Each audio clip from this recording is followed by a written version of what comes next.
Hello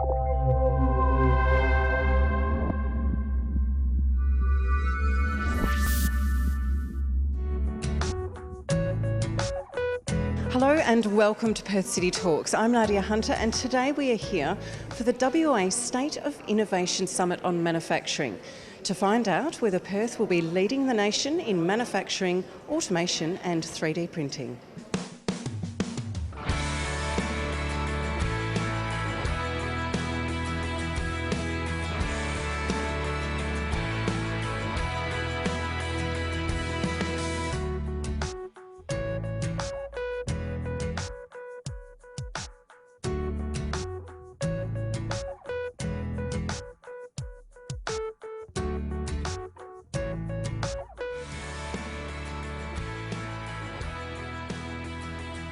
Can you tell me a little bit about your involvement today for the summit? As a Senator for Western Australia, I have a huge passion for innovation and also to see how we can implement it together here in Western Australia. So this summit is one of a series of summits and meetings that we're having to bring some of our best and brightest together to tackle the challenges of the 21st century. Manufacturing in West Australia is doing so well, but who knows in Western Australia, and if you listen to people from over east, you'd think that manufacturing was dead in Australia, but it's far from that here in Western Australia. I don't know if you knew or any of your viewers know that West Australia has had 5% increase in manufacturing for the last 15 years, when the rest of the country it's only been less than 0.5%. So we export over $20 billion worth of manufacturing from Western Australia, including all the work we do for the oil and gas and mining industries. Today it's great to have such a collection of people in one spot. One of the most important things is the open-ended conversation. So it's not just today, but it's every other conversation like these. I was in a workshop yesterday afternoon through to yesterday evening in one of the big consulting houses. And just again, it advances our understanding of ourselves. So self-awareness is the fundamental important thing to understand where we want to go to. So manufacturing, as I'm going to say today, is actually not helpful as a definition. Manufacturing is one of those areas of topic that is completely disrupted by technology to the point where it's unmeasurable in the traditional sense. How important is it to have events like this? Well, it's important to get people out there really talking about these issues, but also to get the politicians here, to get people from industry here, and get everyone talking together. So it was an interesting mix. I recognised a few people that I've seen before, some people in tech industry, some in manufacturing industry, some retired people, some government people, some private sector people. So getting them all talking together. But of course, it's important to then translate those words into action and to see that things actually happen. We are the state of innovation. We have always been isolated, innovative. A lot of people who live here were not born here, so they've come from other countries, other states. They've literally got get up and go about them. And if you do the research on entrepreneurship and innovation, wherever you find an isolated town such as Perth, West Australia, that has got a lot of displaced population that have come from other places, you actually get a lot of entrepreneurship and new ideas. And we're seeing that across the range. Actually, manufacturing, I didn't know it was as big as 13%. What Peter said, I thought it was a bit smaller than that. And it's actually growing. It was 12.5% before. So there are pockets of manufacturing. People get very frustrated. People who are in manufacturing get very frustrated by, we don't do manufacture stuff anymore. We actually do manufacture stuff in WA. Yes, they're quite small businesses, but there's 7,000 different manufacturing companies here in WA. So it does exist. Look at this room, like so many people together, and there's groups like that meeting all the time. So much intellect and so much knowledge and all it is just actually for us working in the same direction. We actually leading the world in different areas as well. So we're really a lucky country. Okay, so this is, those of you who don't see on the panel, this is the Index of Economic Freedom. And there is 5 countries in the world, Hong Kong, Singapore, New Zealand, Australia, and Switzerland, that actually leading the world. Okay, and the criteria you can see on the bottom. Global Index of Creativity. This is something we can be incredibly proud of because look at this, Australia, #1 country actually in creativity. We, sitting here, you guys are the most creative people in the world. Did you know that? No. No. So we're the most creative people, and look at this one, most talented as well. This is absolutely incredible. Hi Andrew, I was just wondering if you could give me a little bit of information about what you do here from the Perth office of Siemens and some of the objectives that the company would like to achieve. Sure. Siemens in Western Australia have been here for well over 60 years. We have around 120 people, and what we cover from here is mobility with the rail services and rail software. We cover building technologies, which could be fire systems, building automation and security systems. We cover medical solutions, and that could be from imagery to things like X-ray and MRIs. Western Australians traditionally have the entrepreneurial spirit and the willingness to innovate. I think a really good example of that was when in 1983, I think it was, we brought home the America's Cup on the back of investment and also in the innovative technology that was employed in the now famous wing keel. Could Western Australia lead the way with manufacturing? I think Western Australia definitely has the potential to do so. Well, firstly, the automation will play a big role. Most manufacturing plants in the past have had some form of automation, but when we combine the automation technology with the Internet of Things, it actually then creates a whole supply chain automation process. Whereas we have, as I said earlier, the machines talking to the products and vice versa. But couple that with simulation software and 3D printing, companies are now able to produce their product in a virtual world and test that product in a virtual world, and if necessary, make design changes and retest before they even go into production. So it definitely has potential benefits for Australian manufacturing. So a couple of examples of the product talking to the machine and vice versa. One of the plants in Germany is a water bottle plant, and the bottle, through RFID technology, can communicate with the machine to say it's got a white cap or it's got a black cap, and therefore it knows which line to go down to get packed. So that's one basic but good example of how the Internet of Things is working in manufacturing.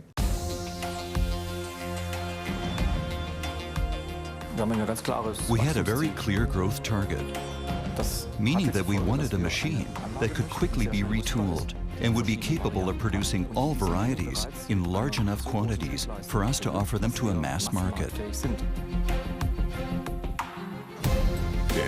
Our first thought was, oh my, why can't we use a normal machine? Our second thought was, wow, this is a real challenge. The idea to design a machine that was capable of producing a whole line of shampoos fascinated me from the start.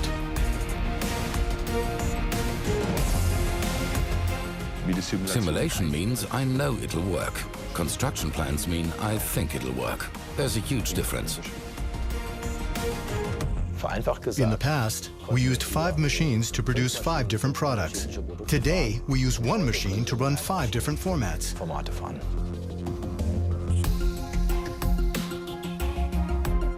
I was sure that Siemens was the right choice. In fact, they were the only choice. This machine has given us unprecedented flexibility, like we never had before. What we are doing within our industry is revolutionary. It's the pride and joy of our employees, our clients, and my own, as it is partly my brainchild.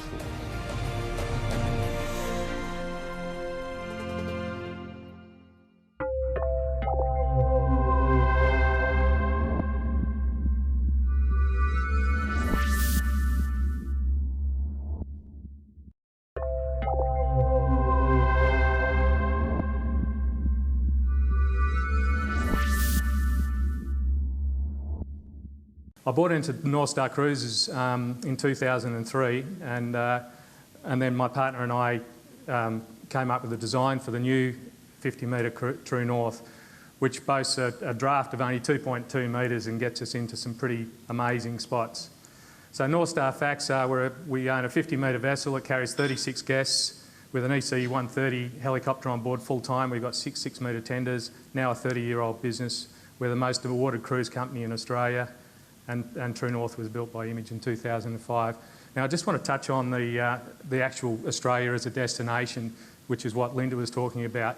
We've recently been to the New York Yacht Club and showed them all what we do, and the fact that we can cruise the Kimberley and go 1,000 nautical mile and not see another boat or another soul. And they said, wow, that is a really safe destination. And yes, that is what we should be promoting. The future is White Rabbit Golf, and This is what the super yacht that we're about to start is going to look like. It's the one in the foreground. It's an 83-metre yacht. The one in the background is a 60-metre super yacht called White Rabbit Echo, owned by our client and our boss. This will be the largest super yacht ever built in Australia. The first ever diesel-electric super yacht built in Australia. The largest trimaran super yacht ever built in the world. This was meant to happen. If you're part of this team, you're part of it because you've been hand-picked, because you're good at what you do and you're passionate.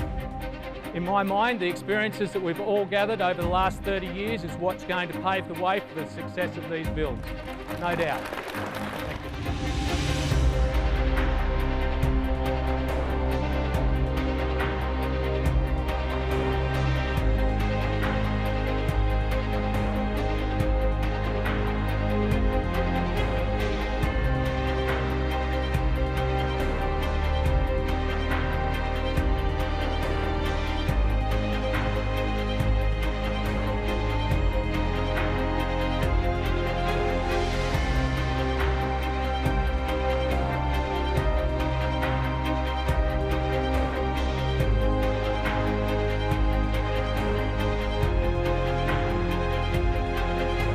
We are the last bastion of the super yacht industry, and we need to impart this knowledge down the line to the apprentices and the new team coming up through the ranks. Train the new crew that are coming up so that we can keep this industry going.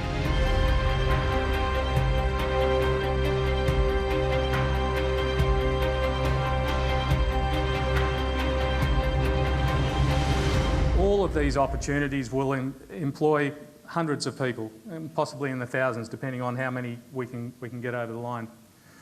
So what has made these businesses succeed over time? Exemplary customer service, innovative in itself these days, thinking outside the box and bringing back experience from retired and with GRP techniques, a cooperative and supportive management style, offering the highest possible quality across the board of all the businesses in both service and facilities, and pushing engineering boundaries. We're all here today because we share a very West Australian spirit of innovation, and we want to see our state and our nation transform into the 21st century economy. Now, we know the disruption and speed of change in innovation, local and international industries, and the global economy itself has never been greater. We are incredibly well placed nationally and now here in Western Australia to take advantage of the opportunities, the Internet of Everything, and our rapidly growing economy. But scratch the surface, and I think we should all be very concerned about where our country is actually placed in this new world. I just want to run through a few statistics with you that should start sending alarm bells ringing in all of us. The first is that despite over doubling our expenditure on education over the last decade, our relative educational standards are falling, and they're actually falling quite quickly. And as everybody here knows, the jobs of the future and the jobs of, increasingly today, 75% of the jobs of the future will be STEM jobs. In Singapore, now over nearly 50% of their graduates are STEM graduates out of university. 46% and rising out of China are STEM graduates. Here in Australia, what do you think the figure is? Up there? Yep, 16% and falling. Just think about the implications of that. What are we doing to our next generation? And how are we setting them up for their world? But also we're living beyond our means, where as a nation, federally alone, we're borrowing $100 million a day just to pay the bills. That means that as taxpayers we're paying over $1 billion worth of interest every single month, and we're on track for the end of this year to have an accumulated national debt, i.e. taxpayer debt, of over $400 billion. And it just astonishes me that not more Australians are actually, worried about the fact that not only are we just borrowing to pay for infrastructure, but we're borrowing because we're not raising enough money from other sources to actually pay our bills. So my role as the Senator for Western Australia is to work with you all and state and federal governments to implement change and to raise awareness of just what we can do here in West Australia. We're a small organisation, and we're funded through the Commonwealth, and our job is to facilitate those partnerships and those relationships. And if there's a project in that, then we can actually bring together potential funding to deliver on that project to bring about new outcomes. So we have just finished a economic development strategy and infrastructure priorities plan for Perth and Peel, and we've identified 7 key opportunities for the region to move forward into the future for new business investment and job growth. What we need to do is look at opportunities to be able to move those individuals who are already in that particular sector into other jobs. And in order to do that, we need to look at those opportunities that are going to create new business investment for the region, which then creates the jobs for the future. CME has estimated that there's 70% of the FIFO population actually comes out of the Perth region, and over the next 10 years, without the commodities issue that we've recently faced, moving from construction to operations in the resources sector, there's expected to be a drop of 105,000 jobs down to 87. And applying that 70%, that means over the next 10 years, over 12,000 people will be moving out of that sector back into Perth looking for alternative work. We feel that we need to develop the Outer Harbour as a priority for the region, which includes Latitude 32, and there's between that and some new intermodal sites in Mundajong and at Bullsbrook, we have the opportunity to create between 120,000 to 140,000 new jobs in that particular area.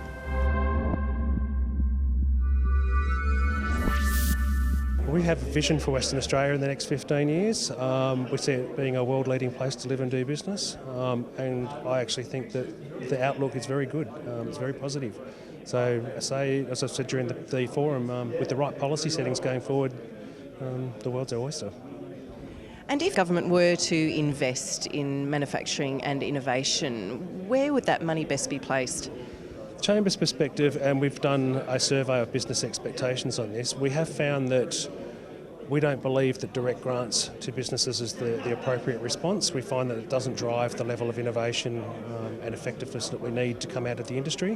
What we have found is that the research and development taxation subsidy has provided a lot of direct benefits to the community, and we get great bang for our buck. So if we look at multipliers from the ABS across a range of industries, agriculture, tourism and others, it's all under for every $1 invested, we get under $2 in return. With that particular research and development tax incentive, we're getting returns of 11 to 1. So what we found is for under a $1.5 billion investment by the government in foregone tax revenue, we're getting a $16 billion return to the economy. Well, I'd like to see research and development join with manufacturing because it is so dynamic, such a vibrant part of our community and so fundamentally important to creating a complex economy. We're often accused of being one-dimensional with iron ore, for example, or oil and gas, our resources sector, which is unfair because of the amount of technology that is involved in those industries, but we need a little bit more. We need a more complex economy that is not single commodity focused, but actually exportable by knowledge as much as goods. Well, it's important, I think, the government said we're not here to pick winners, but they are there to cooperate a bit more and not fight amongst themselves. Take one example. After the last election change, federally, there was a system called Commercialisation Australia, and then they changed it to call Accelerating Commercialisation. Pretty much the same system. It was giving money to get startups and people and innovative stuff gone. But they dropped the ball for about 18 months and they completely stopped all the funding because they were changing to the new system.